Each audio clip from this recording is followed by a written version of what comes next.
Ich bin jetzt in der 32. Woche angekommen. Morgen ist es schon wieder vorbei. Und Zeit für ein Update. Es war mal wieder viel los. Also ich würde euch ja öfters updaten, wenn ich nicht schon 6 Kinder hätte, die auch beschäftigt werden wollen. Aber jetzt sind wir noch erkältet und naja, so ein bisschen hängt es mir noch an. Aber ich glaube, wir sind über den Berg. Ja, die letzten 4 Wochen, ich habe ja vor 4 Wochen mein letztes Update gemacht, waren eigentlich wieder unspektakulär. Also mir geht's gut, ich kann nicht meckern. Der Bauch ist halt größer geworden, deutlich. Mal gucken, wie viel er jetzt heute ergibt.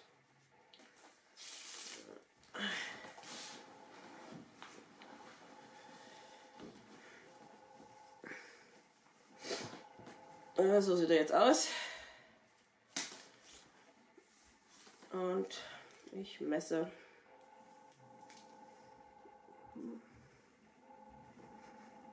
Oh, ich sehe es gar nicht, das ist weit um die Ecke.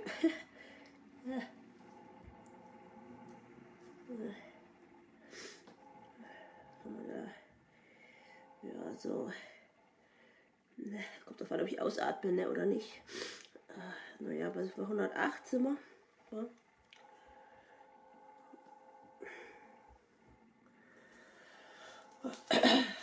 Und ich wiege auch inzwischen schon eine ganze Menge. Also ich habe noch nie 80 Kilo auf die Waage gebracht vorher. Meine anderen Schwangerschaften, die waren immer so mit 75, 76 zu Ende so. Aber diesmal werde ich schwerer. Ich habe auch gemerkt, dass ich mehr essen und trinken muss. Aber das kommt so phasenweise. Es gibt so Phasen, da esse ich mehr und dann ist wieder Phasen, da esse ich weniger. Aber vor allem trinken, also zurzeit mag ich sehr gerne so ausgepresste Orangen. Finde ich total lecker.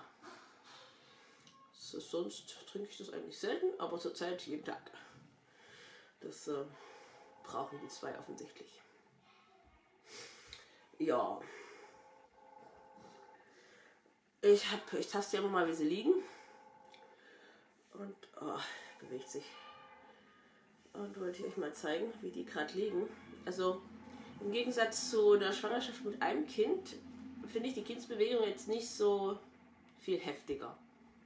Aber die Kindsbewegungen sind woanders. Also bei einem Kind, da lag immer hier der Rücken und nach da ging die Tritte. Und diesmal sind die Tritte hier so in der Mitte. Und das liegt daran, dass die so wie 2 Walnussschalenhälften zueinander liegen. Also wenn man sich den einen jetzt so vorstellt, ich habe jetzt mal hier nur Plüschtiere, weil ich habe zu viele Jungs und meine Mädchen spielen auch nicht unbedingt mit Puppen. Sonst hätte ich das jetzt mit Puppen vorgemacht, aber wir haben jede Menge Plüschtiere. Also Baby A, der Junge, der liegt hier links. Und Baby B, das Mädchen, liegt hier rechts, ein bisschen höher. So, der Junge ein bisschen weiter vorne, Mädchen ein bisschen weiter so hinten. Und die treten sich eher gegenseitig, als dass die mich treten. Und deswegen fühle ich immer nur den Popo auf der einen Seite, wenn ich taste, und den anderen Popo ein bisschen höher. Und wenn ich unten taste, der Kopf vom Baby A ist schon relativ tief im Becken. Baby B Kopf fühle ich besser. Ja. Und ich bin natürlich unbeweglicher geworden, das merke ich. Also das ist echt das Einzige, was anstrengend ist, dass ich so viel Gewicht mit mir rumtragen muss. Ja, aber sonst kann ich nicht meckern. Ich habe ja das letzte Mal erzählt, dass ich mich mit der Hebamme treffen wollte, mit der ich befreundet bin. Das habe ich auch gemacht und habe sie ausgequetscht. Also sie hat schon 50 Zwillingsgeburten begleitet, hat sie erzählt. Und bei einer Geburt gab es wohl eine Querlage vom zweiten. Und dann hat sie, ich habe sie alles gefragt über, was man vorbeugend machen kann, wie man es feststellt und so weiter und so fort. Also ich habe da mich schlau gemacht, nicht nur bei ihr, also ich habe ganz viel gelesen drüber. Ja, und Sie ist natürlich für Wassergeburt. Ich denke mir, ach, Wassergeburt, ich will eigentlich nicht im Wasser sein. Das ist nicht so meins, das mit dem Wasser. Dann ist noch was passiert. Der Arzt, wo wir beim Ultraschall waren, der hat sich offensichtlich Sorgen gemacht um mich. Weil ich ja damals gesagt habe, naja, mal gucken, wie ich es mache mit der Geburt. Und wir haben dem ja auch erzählt, dass wir die anderen Geburten alle zu Hause gemacht haben. Und dann hat er mir so eine staatlich angestellte Hebamme, gibt es hier in Frankreich, hat er mir vorbeigeschickt und die hat mir dann nochmal alle Risiken aufgezählt von einer Zwillingsgeburt. Ja, hätte ich ihr auch erzählen können. Ja, mal gucken. Ich überlege, ob ich mir mal den Kreißsaal hier angucke und ob ich mich vielleicht noch mal vorstelle, so, falls aus irgendeinem Grund die Geburt abgebrochen wird hier zu Hause, dann kennen die mich dann schon. Mal gucken. Aber das mache ich dann demnächst. Wir müssen erst noch die Krankenkasse, bei der Krankenkasse überhaupt die Schwangerschaftsbescheinigung einreichen. Das hatten wir noch nicht gemacht. Und ja, als Deutscher weiß man nicht so richtig, wie das in Frankreich läuft, wenn es einem keiner erzählt. Also da war das ganz gut, dass diese Hebamme da war, weil dann haben wir die das gleich gefragt. Ja, ansonsten habe ich noch so ein paar weitere Vorbereitungen getroffen. Ne? Ich habe die Klamotten mal gesichtet.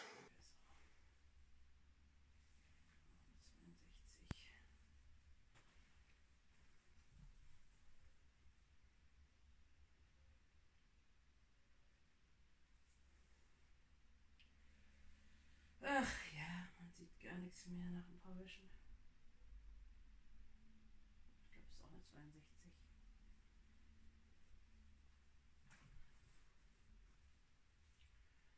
Nee, das ist alles viel zu groß. Ich habe jetzt hier schon mal Klamotten rausgesucht für ganz kleine. Aber irgendwie fällt mir auf, dass ich für die ganz Kleinen gar nicht viel habe. Immer noch nicht. Also, da muss noch ein bisschen was her. Das meiste ist 62 und größer. Aber Zwillinge, sagt man ja, sind kleiner am Anfang, ne? Also werde ich wahrscheinlich schon auch die kleinen Sachen brauchen.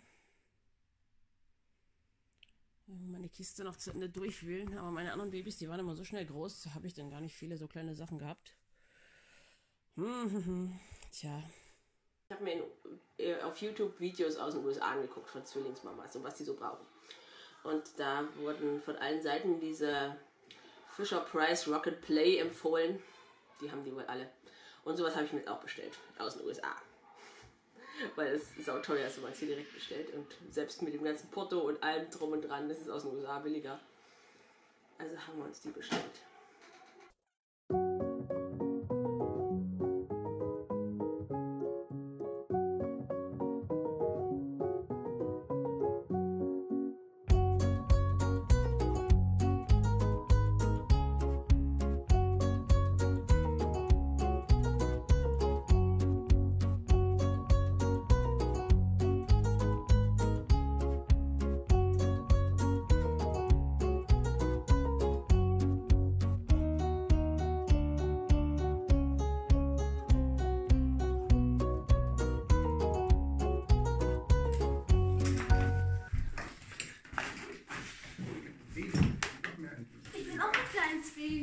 Ja, wehe.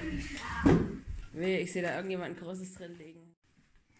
Das wenigstens zwei verschiedene Farben, nicht sich, dass sich die Zwillinge streichen. Das aber meins. Nee, das sind genau die gleichen. Aber. Ja, Zwillinge, na gut. Das war die billigsten. Es ist sehr klein. Ja, dann haben wir noch eine Autoprobe gefahren, nämlich den Crafter. Natürlich, aber das kann man Spiel auch machen. So, da haben wir jetzt einen Crafter. Da sind natürlich keine Sitze drin, die würden da erst noch reinkommen.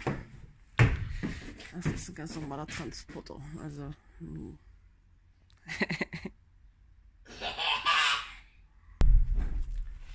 Sitzen im Crafter.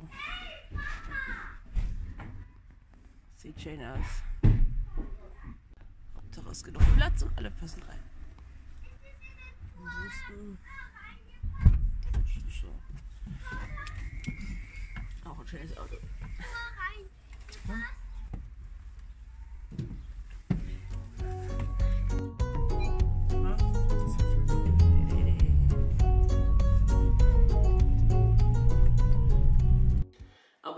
kommt ja nur als Transporter geliefert und dann muss man Sitze einbauen lassen und hi und ha. Also so schnell wird das alles nicht. Jetzt haben wir noch die Alternative ins Auge gefasst, im VW-Bus doch einfach hinten einen Sitz einzubauen. Und das geht wohl, wenn man man kann den mittleren Sitz noch hinten einbauen und hat dann rechts und links noch ein bisschen Kofferraum. Das geht auf jeden Fall schneller, als bis das neue Auto da ist. Also wäre dann wieder eine Übergangslösung. Mal gucken. Mir ist es relativ egal für den Anfang, weil am Anfang will ich eh nicht groß unterwegs sein. Das habe ich mit einem Baby schon nicht gemacht und mit zweien werde ich bestimmt auch nicht plötzlich Hausflucht kriegen. Ja, mein Mann kann dann die anderen Kinder nehmen und wegfahren und dafür ist genug Platz im Auto. Ja, was ich mir noch gekauft habe, ist ein Doppler. Weil ich festgestellt habe, dadurch, dass die so liegen, wie sie liegen, so mit den Füßen zusammen und ja, fällt es mir nicht immer leicht zu unterscheiden, welcher sich bewegt. Und falls ich mal irgendwann Zweifel kriege, kann ich damit mal schnell Herztöne hören. Also ich mache das jetzt nicht ständig, weil ich Ultraschall ja finde ich jetzt nicht so, dass man das in großem Maße und Masse anwenden sollte am Baby. Aber falls mal Zweifel aufkommen, jetzt in der Schwangerschaft oder zur Geburt, dann kann ich damit mal kurz reinlauschen und dann ist alles klar. Ja, sonst ist euch vielleicht aufgefallen, dass ich das letzte Mal auf keine Kommentare geantwortet habe. Ich lese momentan hier auf YouTube keine Kommentare. Das ist einfach so, dass ich jetzt, wo die Geburt näher rückt, die ganzen Stimmen von außen ein bisschen von mir weghalten muss und ein bisschen mehr in mich reinhören und stresst mich das zu sehr, wenn ich zu viele Sachen so lese und vieles, was ihr schreibt, ist wirklich sehr lieb und da freue ich mich drüber, aber dann gibt es auch so halt ziemlich blöde Kommentare und es ist einfach jetzt gerade nicht die Zeit dazu, dass ich mir das durch den Kopf gehen lassen muss, sowas. Und deswegen, wenn ihr irgendwie mit mir Kontakt aufnehmen wollt, dann schreibt mir über Facebook oder Instagram. Aber hier auf YouTube, da könnt ihr zwar gerne kommentieren, aber ich lese es momentan sehr wahrscheinlich nicht. Ja, das ist einfach zu viel für mich. Aber ich lasse euch trotzdem gerne meine Updates daher, weil ich weiß, dass euch das gefällt und ihr gerne mit dabei seid. Ja. Und ansonsten genieße ich jetzt, dass die Sonne zurückkommt. Das ist echt schön. Und damit ist dann hoffentlich diese ganze Erkältungsgeschichte auch ausgestanden, bald jetzt im Frühling kommt. Ja, ich gucke mal, wie ich demnächst jetzt noch weiter Updates mache. Ob ich das vielleicht jetzt alle 2 Wochen mache oder so. Gucken, wie ich da die Zeit dafür habe und die Nerven. Keine Ahnung, wie lange ich mit Zwillingen schwanger sein werde. Ob die jetzt früher kommen oder ob ich dann auch wieder über Termin gehe, so wie mit den anderen auch. Das, ja, ich mache dann ab und zu einfach mal ein Update und mal gucken. Bis dann. Tschüss.